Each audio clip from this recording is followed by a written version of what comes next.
Welcome back, you beautiful people, and in this video there is another subscriber's comment, which is this one. They're basically saying, I know myself as pure awareness, intellectually, totally convinced, I understand it, but I still feel this underlying feeling I need a final view, a final realization, so the seeking can stop, so I can come to rest. This is totally normal, you're not alone. Every seeker goes through this. Why is this happening? Well, look at what's happening on the spiritual path. In the beginning, we feel like a separate person in a separate world. That's what we believe, and that's how we act. Our actions and thinking are totally in alignment. When we do spiritual practice, when we do meditation, mindfulness, philosophy, contemplate this kind of stuff, it slowly dawns on us intellectually, holy crap, this is the truth. My pure essence is pure awareness. I am the source. But the thing is, we get this knowledge intellectually first. But what is our body doing? It's still in the habit of living like a separate person in a separate world. So we go from alignment in ignorance. I believe I'm separate and I act separate. We get the truth, but now truth comes before the feeling. And ultimately, what is more important to us? When it really comes down to it, how we feel is the most important. We might know this intellectually, but if we don't feel it, there is an issue. A good way to look at this is, imagine if you spent your whole life laying on the couch eating junk food. Then you watch a documentary about the benefits of eating healthy and exercise. So you're totally convinced. The next day you get up and say, yes, I'm going to eat healthy and exercise. But what does the body have a habit of doing? Walking over to the couch, getting the bag of chips and laying down. And the intellect will say, hang on, didn't we watch that documentary about healthy eating exercise? The body would say, look, dude, you signed up for that. I'm going to relax. I'm going to eat the junk food. Because the mind responds to ideas. The body responds to habit. So don't feel bad. If you believe in the law of reincarnation and karma, we've spent lifetimes living like this. I'm a body, living a life. I was born, I'm going to die. I have desires. The cause of rebirth in Eastern philosophy is desire. We die with desire, thinking we're a person, which generates a new body, a new life. And the cycle continues for lifetime after lifetime. So don't feel bad. This feeling of separation is so embedded in us. So once we get the enlightening knowledge, it takes time to slowly dissolve this. So what we feel and what we know is in alignment. So why does this feeling of I need a final view or realization come to begin with? Well, who or what is asking that question? So this is why I love self-inquiry. It really gets to the root of what's happening. So let's do some self-inquiry, and I'm going to add another layer to it to make it more interesting and more in-depth. Do we know the world? Yes.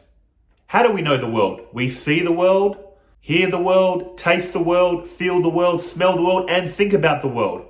Totally easy, totally comfortable to the mind. What about the body? Exactly the same. We see the body, hear the body. We can taste the body if we lick it. Feel the body, smell the body if we haven't showered for a while, and think about the body. The mind is totally comfortable with this. Let's go a bit subtler, breathing. We can do less with breathing. We can only hear the breathing, feel the breathing, smell the breathing if we've had some garlic or onions, and think about the breathing. We can't see it. We can't taste it. Let's go subtler. Feeling. There's less we can do with feeling. We can feel our feelings and we can think about our feelings. We can't do anything else with them. We can only feel them or think about them. Now our thoughts. We're running out of things we can do, but we can still do one thing with our thoughts. We can think about them. We can't see them, hear them, taste them, touch them, smell them, but we can think about them. The mind is getting a little concerned because it's running out of things it can do. Before I move on, look at what's happening. How we generally know things, how we generally know the world is through all the five senses and thinking, or at the very minimum, thinking. We know through thinking, at the very least. That's where we are now with thoughts, thinking. Also, what I'm getting at is our mind can only know objective reality. Things that we know need objective qualities. Here's where it gets interesting. Here's where the mind is getting uncomfortable. And the mind says, we want to know our true self. We want to experience our true self. But to know something, to experience something with the mind, it needs objective qualities. But our true self has non-objective qualities. So the mind's in a bit of a tangle. How do I know something with non-objective qualities that I am? The mind cannot know it directly. The mind can only infer what we are. Our source asks no questions, needs no answers. It cannot know itself directly, as we traditionally think of knowing, like I said, through the mind. It can only infer what it is. By knowing everything it's not, it can indirectly know what it is. The reason I've done this self-inquiry is to remind us, where are these thoughts coming from? Where is this underlying feeling, I need a final view, a final realization coming from? It's not from your pure essence. You don't need any of this. You're totally content and at peace. Your true essence has non-objective qualities. Always one, always at peace. Where do these questions arise? In the mind. The mind thinks, if I get some final view, final experience, I'll be satisfied. But I'm telling you, it will never be satisfied. So how does the mind come to rest? How does it stop seeking eventually? The mind needs to know its own limits. We can say, yeah, I get it. My mind has limits, but it truly needs to not believe it, but know it. When we do self-inquiry over and over again, you know what happens? The mind, it's not that it gets tired. It just realizes, I've reached my limit. White flag. Okay, I get it. I know I have my limit here in the objective reality. I also know that the source that is lighting up the mind has non-objective qualities. The mind basically gives up. That's all I'm trying to say. It knows its limits 100%. It gives up. It stops asking questions, which will bring peace, which will stop the seeking. How is the mind satisfied? When a question arises, the mind is irritated, and then when an answer comes, it is relaxed again until the next question comes, which needs an answer. What's the other way the mind can be satisfied? By not asking questions at all. When you don't ask a question, you don't need an answer. So this is basically what the mind does. It gives up asking questions because it knows its limits once and for all. Then the seeking will stop. This is what I'm getting at. But until that happens, don't worry. It's not your fault. This is what we're all experiencing. Spiritual practice in the beginning, we do it because we're seeking. We're seeking our true self. Once we understand our true self intellectually, what does spiritual practice do at that point? It aligns what we know intellectually with what we feel. We know the truth, but our body is in the habit of acting like a separate person.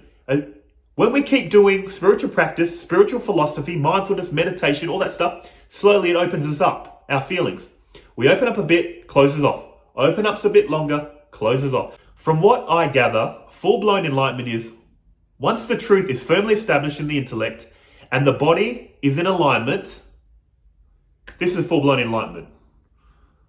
When your intellect and actions, your feelings are in alignment, that's inner peace. All the questions stop. There is just a feeling of, what do they call it in Buddhism? Nirvana, blown out, breathing out, relaxed. There's nothing to do anymore. But until that point, don't worry. We're all in the transition. If we're watching this video, if we're seeking, most of us are in this phase. We know the truth. We're just trying to purify our actions and feelings to be in alignment with truth. To sum up, we go from being in alignment in ignorance. We think we're separate and we act separate. We know truth, but we still feel separate. Slowly over time, it aligns. So don't worry, we're all experiencing this. Whatever started the seeking on the spiritual path will eventually end the seeking. It's all unfolding exactly as it should. I hope this explanation helped, and I'll see you guys in the next video. Until then, take care of yourselves, okay?